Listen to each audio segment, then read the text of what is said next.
Motorcycle culture has a strange way of bringing out these larger-than-life characters, from Evel Knievel to Travis Pastrana to the Tuttle family. There's just something about this two-wheeled life that can enable people to be daring and creative. Throughout motorcycle history, young riders have set out to build businesses around their passion. The Harley brothers built motorized bicycles in a small shed. John Britton wanted to compete at the highest level by building his own race bikes. Now, Jesse James was quite different because he didn't start with building motorcycles. Now, before we dive into this wild story, I want to mention my children's book meant to show kids the joy of riding.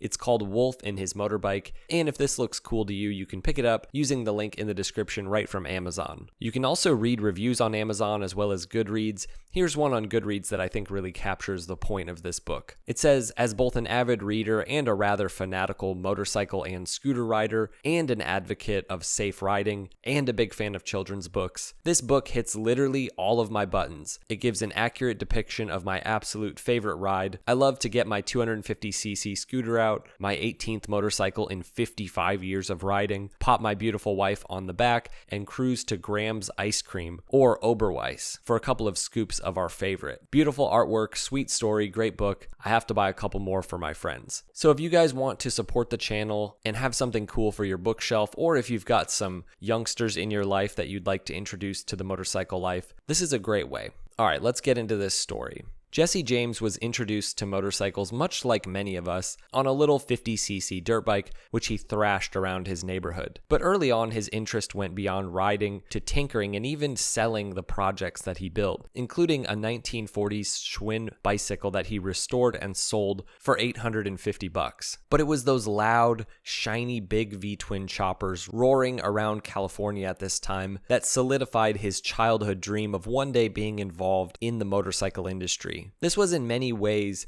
the peak of chopper culture. Easy Rider had made its way into the American zeitgeist. The possibilities were endless for these kinds of custom motorcycles, but by the time Jesse had reached adulthood, the chopper scene as a whole was in decline. Jesse's first job in the LA scene came in the form of a bodyguard position for various bands, but he was always working on and riding motorcycles in his spare time. He was frustrated with the Harley scene. He felt like builders weren't taking risks, and Harley's supposed fat boy customs weren't doing anything for him. Not to mention the fact that Harley had sort of abandoned the community that had really built them. It was in this environment that Jesse built his first very own custom motorcycle. It wasn't great, but it was something. More and more, he found himself thinking about chopper designs. His first gig in the motorcycle industry came from a company called Performance Machine, based out of Southern California, and he was commissioned to make a bodywork kit for the then current FXR models, and this kit was called the Corbin Warbird. He then went on to work at Boyd Coddington as a fabrication specialist. He was beginning to believe in his own potential as a builder as he gained experience in things like CNC milling. One of the things that would set Jesse James apart from other famous builders that were on their way up at this time was really his knack for old world craftsmanship skills. He was an incredibly quick learner, from welding to metal shaping, a truly gifted builder and designer. He could forego the typical tools necessary to create a handcrafted gas tank, for example. The design would just go straight from his head into reality. He studied under renowned teachers and builders, people like Fay Butler, but at this time the custom scene had turned into a giant corporate enterprise, and things were changing, and nobody could have predicted just how relevant these classic skills that he had would be. By the early 90s, Jesse was sitting on a rare mix of skills, not just the flashy bolt-on style customization that had become so common, but the deep traditional metal shaping and fabrication chops that most of the industry had forgotten. The corporate takeover of the Harley world had left a vacuum. Bikes were still loud and shiny, but most of the soul was gone. Independent shops were folding, and the chopper had been reduced to a catalog of overpriced parts and predictable paint jobs. This was exactly the environment that Jesse wanted to rebel against. One day in the early 90s, he decided to create a logo, a stylized iron cross design with West Coast choppers lettered through it. The name didn't come from a company, it was just a phrase that he thought sounded cool and summed up the California custom bike spirit. This logo was kind of like a personal emblem. Friends saw it and started asking for t-shirts with the same design, so Jesse had a few made up, partly as a joke, and partly because people kept asking. Those shirts started spreading around Long Beach, then around the SoCal biker scene. The logo really took on a life of its own. People were wearing it before Jesse had ever even built his first official West Coast Choppers bike. Then in 1992, with no formal business plan, barely any equipment, and a rented corner of a friend's garage in Long Beach, he put up a hand-painted sign, West Coast Choppers. At first, it wasn't the kind of company that could crank out a full bike for a customer. Jesse was building one-off parts, fenders, tanks, frames, and selling them to friends or local riders who really valued that hand-built touch. At the start of WCC, Long Beach itself played a huge role in the brand's DNA. It was rough around the edges, full of tattoo shops, punk bands, and outlaw biker clubs. The first full choppers to roll out under the West Coast Chopper name weren't polished catalog bikes.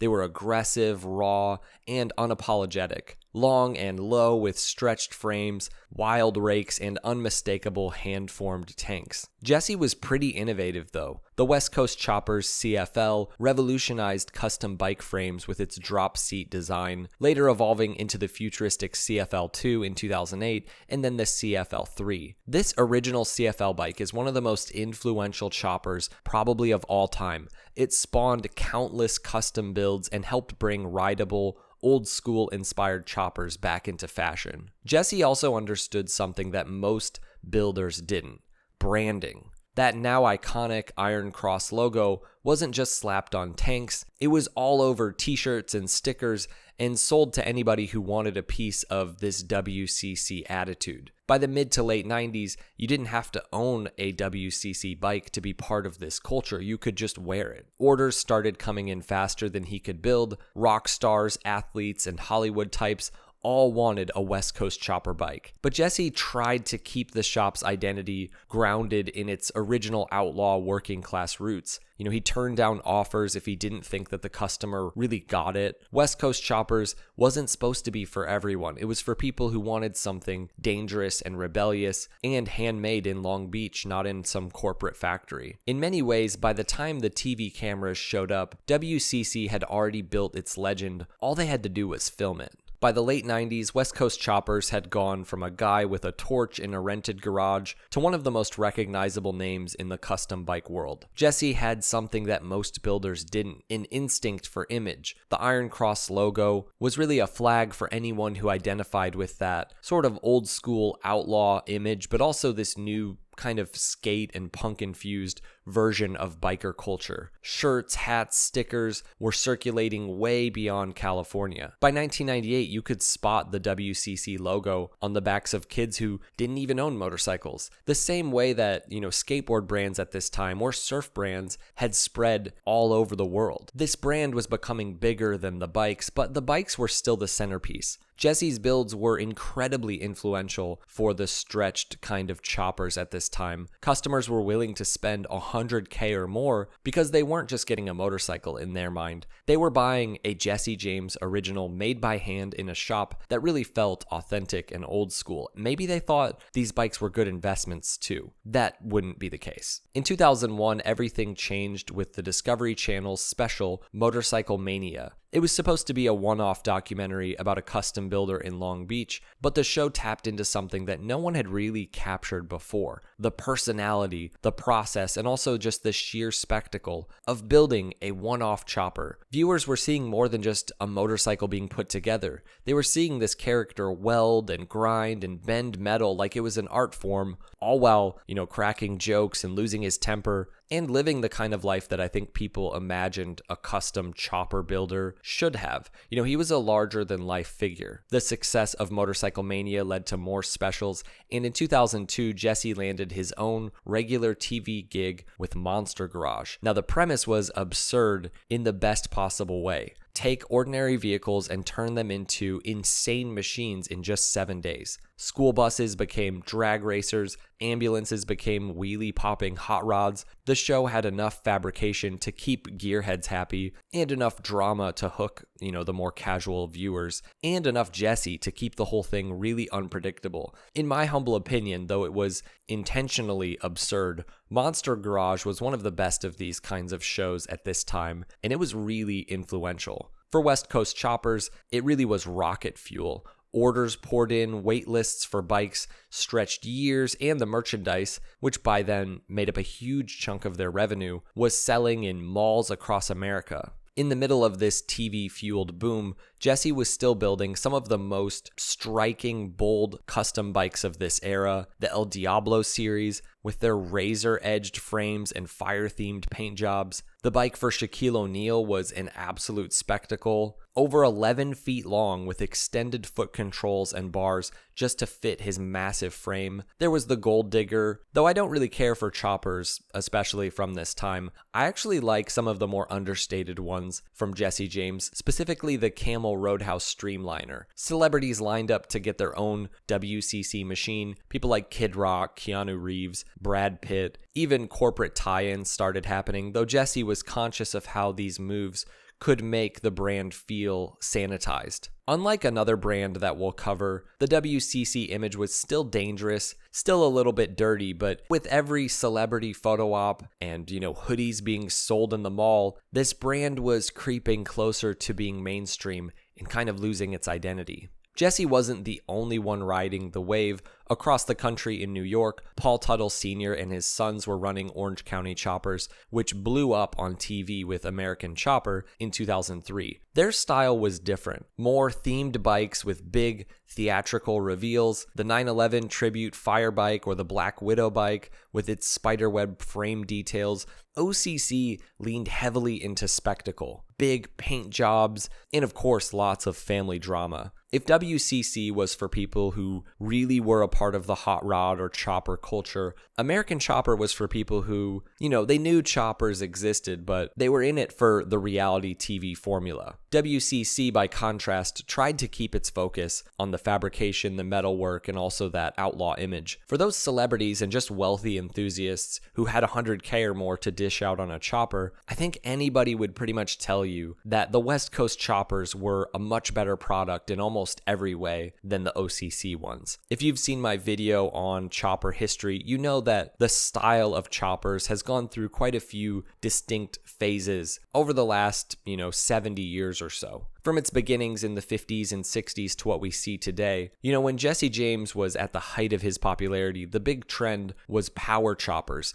Think OCC bikes. Huge rear tires, massive engines, and over-the-top designs. The bikes were just big in general as well compared to older chopper designs. Now, Jesse's bikes were intentionally more advanced than the stripped-down choppers of the 60s and 70s, and of course, he was very much a part of this power chopper craze, but his bikes had styling that leaned more towards that old era, and unlike a lot of the flashy builds at this time, his work kept that old school craftsmanship and hand-built character alive. This culture was massive at this time. Biker build-off competitions, magazine covers, and rally appearances kept choppers really in the spotlight. For a few years, custom motorcycle building was really one of the hottest things in American pop culture. But by the late 2000s, the tide was turning. The recession hit hard, and a $150,000 chopper became kind of a tough sell. Trends shifted more towards rideable customs, bobbers, cafe racers,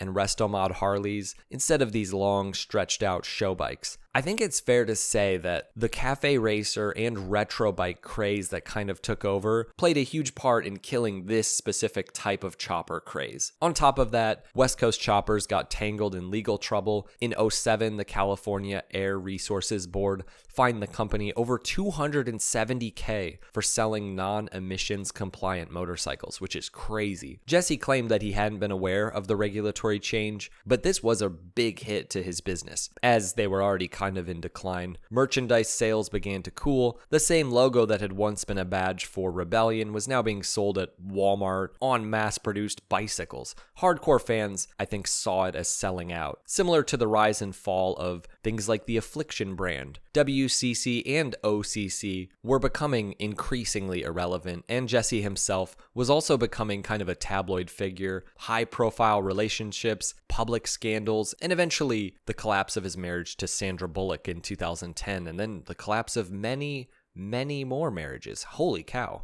In 2010, Jesse shut down the Long Beach headquarters. Officially, he was moving to Texas for a fresh start, setting up a new shop in Austin. But the truth was that the golden era of this kind of chopper culture and this new wave that he'd been a part of, it was gone. TV ratings for bike shows were dropping. This market was oversaturated, and the economy really meant that these kinds of ridiculous forms of luxury that were so present prior to 2008 in almost every form, they just couldn't be justified. The Austin shop did keep the name alive, but it wasn't the same cultural force that it had been. The era of West Coast choppers as a household name, the t-shirts, the celebrity builds, that was all over. All that was left was a group of, a few core fans who still remembered Jesse James as kind of this outlaw prince of American custom motorcycles. American Chopper and Orange County Choppers died not only because their particular kind of chopper went out of vogue, but also because they really were that difficult to deal with and the business and the show were doomed. WCC is a bit different. In the beginning, I think that it really was mostly about passion and about doing something you love, creating custom bikes. I mean, seeing this motorcycle you envision just come to life, that's got to be one of the most satisfying things. But people start seeing money, lots of money, and then they start trading creativity for profit. And that's where I think businesses like West Coast Choppers lost their soul in some ways, making them no different from the motorcycles and businesses that they were supposed to be rebelling against, like a punk band going pop. Even Jesse James' own words kind of confirm this. He said in closing down WCC that he just wanted to get back to what life was before building bikes for TV, and I think that makes sense. Now, we can't really say that West Coast Chopper's death was 100% a product of its own success and fame, but it does play a part. I do think it's safe to say that Jesse James and his whole project, they were unique in a lot of ways. West Coast Choppers was a perfect snapshot of really a moment in motorcycle history, a time when the chopper was maybe not at its best, but certainly its most famous, when custom builders became celebrities, and when a guy with a tattoo and a torch could literally build an empire and destroy it. All right, hope you guys enjoyed this video. Leave us a comment below with your thoughts on all of this, and we'll see you guys in the next one. Ride safe.